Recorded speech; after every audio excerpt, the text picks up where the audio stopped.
Hi అండి, welcome to Garib recipes.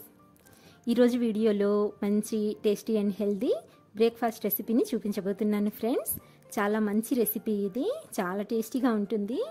ఈ రెసిపీని మనం మార్నింగ్ బ్రేక్ఫాస్ట్ కోసం ప్రిపేర్ చేసుకోవచ్చు, డిన్నర్లోకి ప్రిపేర్ చేసుకోవచ్చు, లేదా స్నాక్ లాగైనా సరే అప్పటికప్పుడు చాలా ఈజీగా ప్రిపేర్ చేసుకోవచ్చు.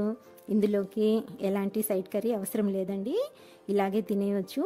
చాలా బాగుంటుంది, తప్పకుండా ట్రై చేయండి. దీనికోసం ముందుగా 1 కప్పు అటుకుల్ని తీసుకోండి.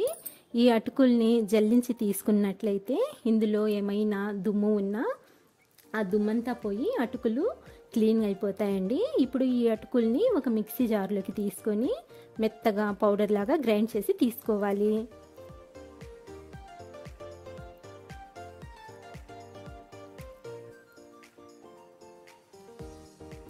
చూడండి, ఇలా మెత్తగా గ్రైండ్ చేసుకున్నాక ఇప్పుడు ఒక మిక్సింగ్ బౌల్ తీసుకొని ఈ అటుకుల పొడిని ఇందులోకి వేసుకోండి.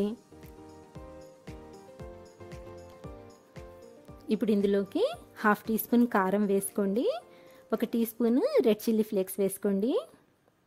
ఆ తర్వాత 1/2 టీ స్పూన్ జీలకర్ర, 1/2 టీ స్పూన్ వామును కూడా వేసుకోండి. ఈ వాము ఫ్లేవర్ అనేది ఈ రెసిపీలోకి చాలా బాగుంటుందండి, చాలా టేస్టీగా ఉంటుంది. అలాగే అరుగుదలకు కూడా ఈ వాము అనేది చాలా మంచిది. ఇప్పుడు మంచి కలర్ కోసం 1 పావు టీ స్పూన్ పసుపుని కూడా యాడ్ చేసుకోండి. ఆ తర్వాత ఇవన్నీ బాగా కలిసేలా ఒకసారి కలుపుకుందాము. ఇలా అంతా కలుపుకున్నాక ఇప్పుడు ఇందులోకి 2 మీడియం సైజు బంగాళదుంపల్ని ఇలా ఉడికించుకొని మెత్తగా మ్యాష్ చేసుకొని ఇప్పుడు ఈ బంగాళదుంప పేస్ట్ని కూడా ఇందులోకి యాడ్ చేసేసుకోండి. ఆ తర్వాత 2 పచ్చిమిర్చిలని ఇలా సన్నగా కట్ చేసుకొని ఈ పచ్చిమిర్చి ముక్కల్ని కూడా ఇందులోకి యాడ్ చేసుకోండి. ఆ తర్వాత సన్నగా తరిగిన కొత్తిమీర అండి, ఇది 1/2 కప్పు వరకు వేసుకోండి, 1/2 కప్పు వరకు కూడా వేసుకోవచ్చు, చాలా బాగుంటుంది దీని ఫ్లేవర్ అయితే. ఇప్పుడు ఇందులోకి 1/2 టీ స్పూన్ అల్లం వెల్లుల్లి పేస్ట్ని కూడా యాడ్ చేసుకోండి. ఆ తర్వాత రుచికి సరిపడా సాల్ట్ని కూడా యాడ్ చేసుకోండి. నేనైతే 1/2 టీ స్పూన్ సాల్ట్ వేస్తున్నాను, మీరు మీ టేస్ట్ని బట్టి సాల్ట్ని యాడ్ చేసుకోవచ్చు. ఇప్పుడు ఇవన్నీ బాగా కలిసేలా ఒకసారి కలుపుకోవాలండి.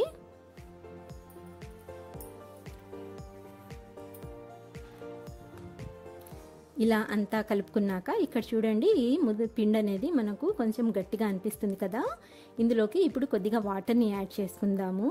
దీనికోసం ఎక్కువ వాటర్ కూడా అవసరం లేదండి.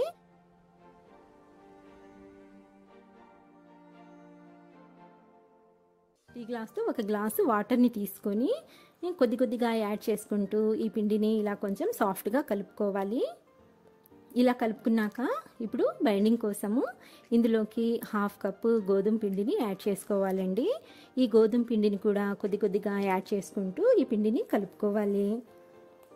ఇక్కడ గోధుమ పిండికి బదులు మైదా పిండినైనా వేసుకోవచ్చండి. నేనైతే హెల్దీగా ఉంటుందని గోధుమ పిండినే తీసుకుంటున్నాను. మీరు మీకు ఇష్టం వచ్చిన పిండిని యాడ్ చేసుకోండి, టేస్ట్లో అయితే ఎలాంటి మార్పు ఉండదు. ఎలా ప్రిపేర్ చేసుకున్నా, దేనితో ప్రిపేర్ చేసుకున్నా చాలా బాగుంటుంది ఈ రెసిపీ.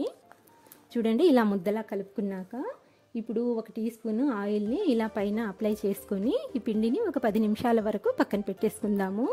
ఈలోపు పిండి చక్కగా నాని సాఫ్ట్గా తయారవుతుందండి. చూడండి, పిండి ఎలా మెత్తగా ఎంత సాఫ్ట్గా సెట్ అయిపోయిందో.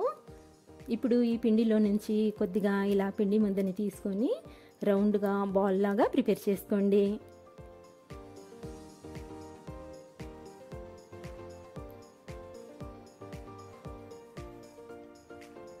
ఇలా బాల్ లాగా ప్రిపేర్ చేసుకున్నాక ఇప్పుడు దీనిపైన కొద్దిగా పొడిపిండిని అప్లై చేసుకొని దీన్ని చపాతీలా ఒత్తుకోవాలి. ఈ చపాతీ మరీ మందంగా కాకుండా అలాగే పల్చగా కాకుండా కొంచెం మీడియం సైజులో ప్రెస్ చేసుకోవాలండి. మనం ఇంట్లో చపాతీలు ఎలా అయితే ప్రిపేర్ చేసుకుంటామో దీన్ని కూడా సేమ్ అలానే ప్రిపేర్ చేసుకోవాలి.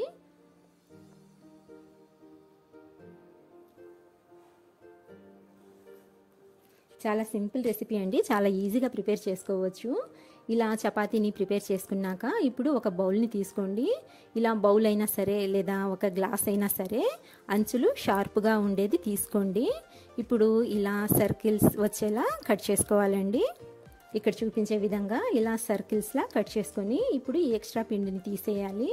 ఈ ఎక్స్ట్రా రోల్ని తీసేసి ముద్దలా చేసుకొని ఈ పిండి ముద్ద ఏదైతే ఉందో దాంట్లో ఈ పిండిని కలిపేసుకొని మళ్ళీ చపాతీని ప్రిపేర్ చేసుకోవాలి. ఇక్కడ చూడండి, ఈ మాత్రం లావుగా ఉంటే సరిపోతుంది.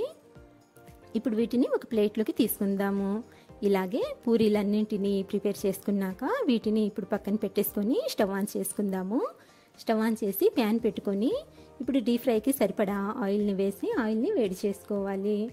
ఆయిల్ బాగా వేడయ్యాక ఇప్పుడు ఇందులోకి ఈ పూరీలని ఒక్కొక్కటిగా ఇలా వేసుకుంటూ ఫ్రై చేసుకోవాలి. గ్యాస్ని అయితే మీడియం ఫ్లేమ్లో పెట్టుకోండి.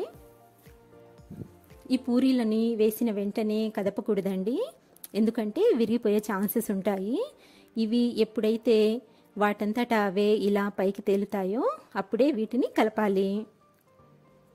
చూడండి ఎంత చక్కగా మనకు ఈ పూరీలు పొంగి పైకి వచ్చాయో. ఇప్పుడు వీటిని ఇంకొక వైపుకి టర్న్ చేసుకుందాము.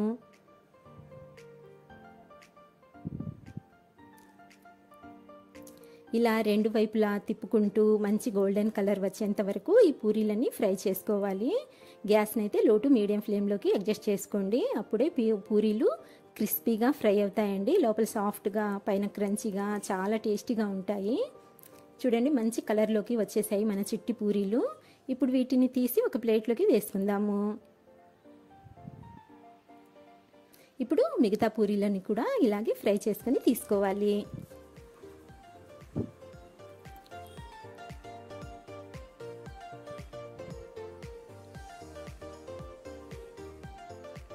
అంతేనండి, చిటికెలో మన చిట్టి పూరీలు రెడీ. మీరు కూడా తప్పకుండా ట్రై చేయండి. వీడియో నచ్చినట్లయితే లైక్ చేయండి. మా ఛానల్ని ప్లీజ్ సబ్స్క్రైబ్ చేసుకోండి. Thank you for watching.